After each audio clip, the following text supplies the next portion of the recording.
कौन है यति? क्या यति सच में एग्जिस्ट करते हैं? अगर करते हैं तो कहाँ है वो? वे सामने क्यों नहीं आते? आओ जानते हैं यति के बारे में विस्तार से। यति, जिसे अक्सर एबोमिनेबल स्नोमैन के नाम से जानते हैं। यति हिमालय की बर्फीली पहाड़ियों में निवास करने वाले एक रहस्यमयी प्राणी के रूप में जाना जाता है। इसे कई बार बर्फीला दानव भी कहा जाता है। यति का जिक्र कई कथाओं में किया है।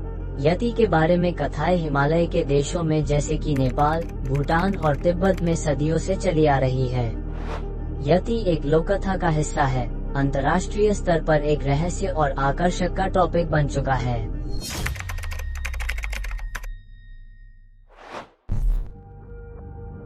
यति शब्द तिब्बती शब्द येहतेह से आया है, जिसका अर्थ चट्टान भालू होता है। इसे भूटान में मेघोई और नेपाल में मेहतेह के नाम से जाना जाता है। यति के बारे में कई कहानियां हैं। उनमें से कई में यति को पहाड़ियों का रक्षक जो हिमालय की रक्षा करता है ऐसा माना जाता है। कई लोगों का मानना है कि यति हिमालय में रह रहे महादेव भगवान का दास है जो उस एरिया की रक्षा करता है। वहीं दूसरी ओर कई लोगों का मानना है कि यति एक डरावना और अपशकुनी प्राणी है। स्थानीय लोग ऐसा कहते हैं कि यति को जो देखता है उसके साथ कुछ अपशकुन होता है, जैसे कि घर में किसी की मृत्यु हो जाएगी या फिर कोई हादसा हो जाएगा। स्थानीय लोग यति के बारे में बात करने से भी मना करते हैं।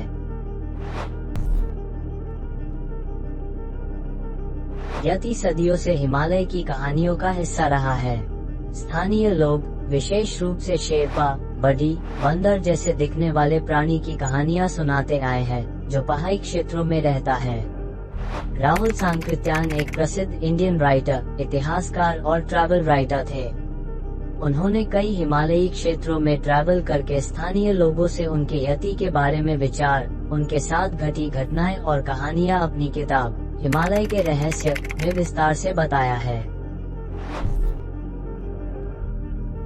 राहुल सांकृत्यान की किताब हिमालय के रहस्य में यति से संबंधित कई दिलचस्प और रहस्यमयी कहानियां शामिल है। इनमें से कुछ इस प्रकार है। ये कहानी है एक शिकारी की जो हिमालय की बर्फीली पहाड़ियों पर शिकार करने गया था। शिकारी का नाम गुरु था। उसे हिमालय की पहाड़ियों के बारे में अच्छी जानकारी थी, पर इस बार वह शिकार की तलाश में कुछ ज्यादा ही दूर यानी कि पहाड़ों में ऊपर की दिशा में चला गया था। वहां उसने देखा कि बर्फ में बड़े अजीब से फुटप्रिंट यानी कि पदचिन्ह थे। वे काफी बड़े थे और उन पर भूरे रंग के बाल पड़े हुए थे। गुरु शिकारी होने के कारण उसे भालू के फुटप्रिंट के बारे में अच्छे से पता था। उसे पता था ये भालू के तो फुटप्रिंट नहीं है। गुरु ने पहले कभी ऐसा कुछ नहीं देखा था, इसलिए उसने फुटप्रिंट का पीछा करने का फैसला किया। फुटप्रिंट बर्फ में काफी दूर तक जा रहे थे। थोड़ी देर फुटप्रिंट का पीछा करने के बाद गुरु ने देखा कि वो उसे एक घने जंगल की ओर ले आए थे, जहाँ पेड़ों के बीच अचानक उसने एक विशालकाय बालों से ढका प्राणी देखा। वो प्राणी बर्फ में बड़े आराम से चल रहा था, जैसे मानो ये उसका क्षेत्र हो। गुरु ने उसे देखते ही उस पर निशाना साधने का तय किया, लेकिन जैसे ही गुरु ने अपनी बंदूक यति की और तानी यति ने उसे देख लिया। गुरु गोली चलाने ही वाला था कि यति ने एक तेज और भयानक चीख के साथ अपना आगाज किया। यति की भयानक चीख ने गुरु की हिम्मत को मानो तोड़ दिया।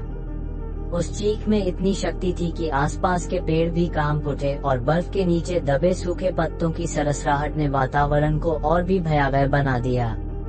यति की आंखों में एक गहरी चमक थी जो मानो सीधे गुरु की आत्मा को झांक रही थी। ऐसा लगा मानो यति गुरु के मन की सारी बातों को पढ़ रहा हो। गुरु की धड़कनें तेज हो गईं और उसका पूरा शरीर ठंड से कांपने लगा। उसने यति के आकार और उसकी ताकत का अंदाजा लगाकर पीछे हटने का निर्णय लिया। उसने बंदूक नीचे कर दी और धीरे धीरे पीछे हटने लगा।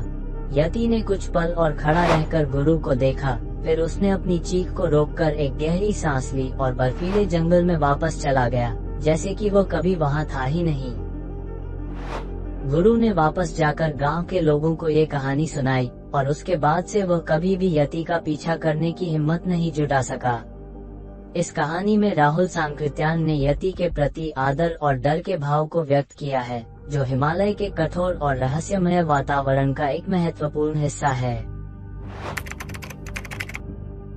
ये कहानी हिमालय की बर्फीली पहाड़ों में बसे एक छोटे से गांव की है, जहां लोग यति की उपस्थिति से भयभीत थे। इस गांव के लोगों का कहना है कि उन्होंने यति को देखा है।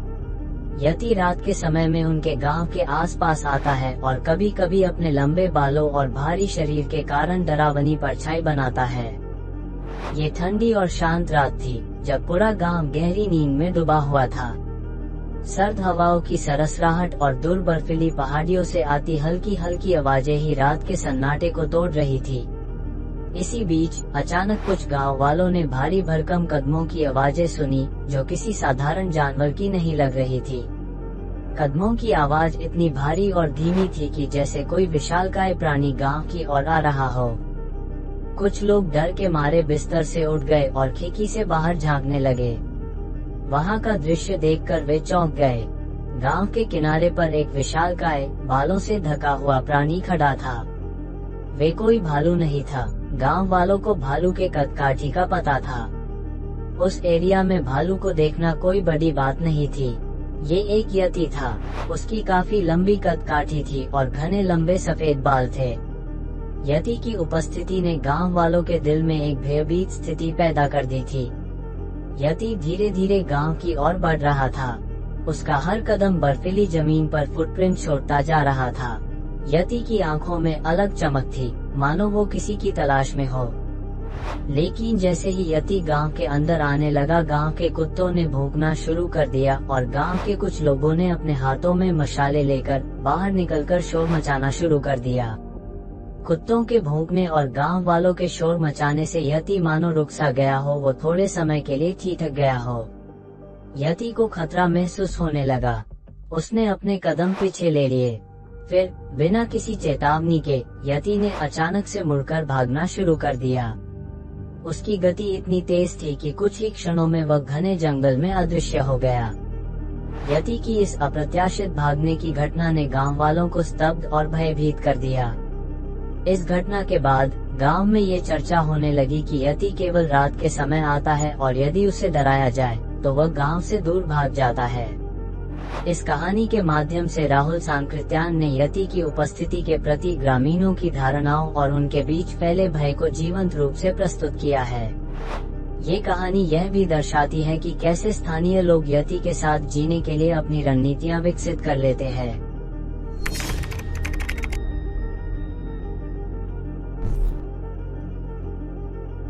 यति को अक्सर एक विशाल बंदर जैसे दिखने वाले प्राणी के रूप में वर्णित किया जाता है।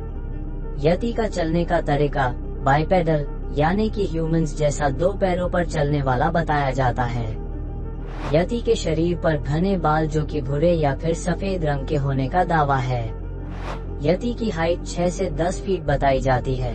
अगर हम इसे ह्यूमंस की एवरेज हाइट से कंपेयर करें तो वे कुछ इस प्रकार होंगी।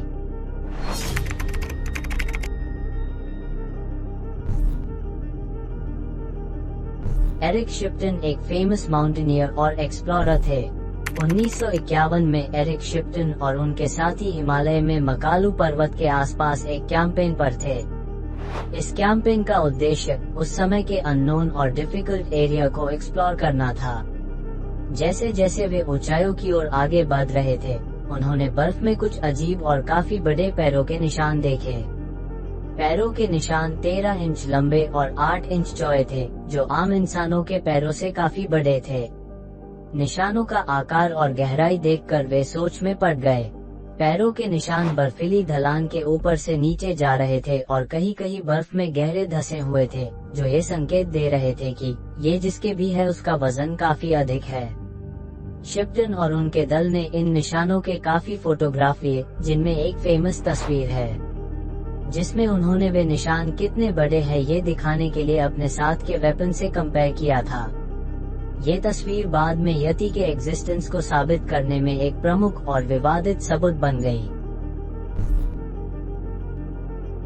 अप्रैल 2019 में मेजर सुशांत सिंह और उनकी टीम ने नेपाल के मकालू बेस कैंप के पास बर्फ में कुछ असामान्य और बड़े पैरों के निशान देखे। ये निशान लगभग 32x15 इंच के थे, जो सामान्य मानव पैरों के निशान से बहुत बड़े थे। निशानों का पैटर्न और आकार दोनों ही अत्यधिक रहस्यमय थे और यह किसी भी ज्ञात जानवर से मेल नहीं खाते थे। मेजर सुशांत सिंह और उनकी टीम ने इन निशानों की फोटोग्राफी और दस्तावेजीकरण किया। उन्होंने इस जानकारी को सोशल मीडिया पर साझा किया, जिसके बाद ये खबर तेजी से फैल गई। भारतीय सेना के आधिकारिक ट्विटर हैंडल से भी इन निशानों की तस्वीरें साझा की गईं, जिसमें लिखा गया था कि ये निशान मिथिकल बीस्ट यति के हो सकते हैं।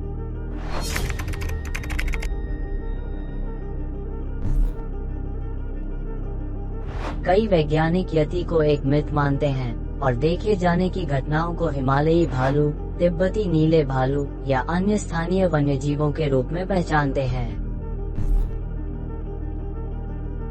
हाल ही के वर्षों में यति के बाल और हड्डियों के नमूनों के DNA टेस्ट ने अक्सर इन्हें ज्ञात जानवरों जैसे कि भालू या याक के रूप में पहचाना है।